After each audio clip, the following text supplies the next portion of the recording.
છેલ્લા 2 વર્ષથી સાયબર ક્રાઇમના ગુનામાં નાસ્તા ફરતા આરોપીની અમદાવાદથી ધરપકડ કરવામાં આવી. સુરતમાં સ્વામિનારાયણ સંપ્રદાયના ભગવાન સંતો અને હરિભક્તોને નિશાન બનાવીને સોશિયલ મીડિયામાં ફેક આઈડીના માધ્યમથી બદનામી ફેલાવનાર એક શખ્સની પોલીસે ધરપકડ કરી છે.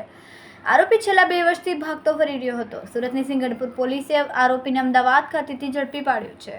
35 વર્ષીય આરોપી અવિનાશ વ્યાસે આશરે 2 વર્ષ પહેલા સોશિયલ મીડિયા પર ભગવાન સ્વામિનારાયણના ફોટોગ્રાફમાં આપત્તિજનક અને બીભત્સ લખાણો માર્યા હતા. અલગ અલગ ફેક આઈડીનો ઉપયોગ કરીને સોશિયલ મીડિયામાં વાયરલ કરતો હતો. આ કારણે હરિભક્તોની લાગણીઓ દુભાઈ હતી અને સિંગણપુર પોલીસ સ્ટેશનમાં તેની સામે ગુનો નોંધવામાં આવ્યો. પોલીસે મળેલી વિગતો અનુસાર આરોપી સતત ફરાર હતો અને પોતાનું સ્થળ બદલતો હતો, જેથી પોલીસે તેને ઝડપી પાડવામાં અડચણો આવી હતી.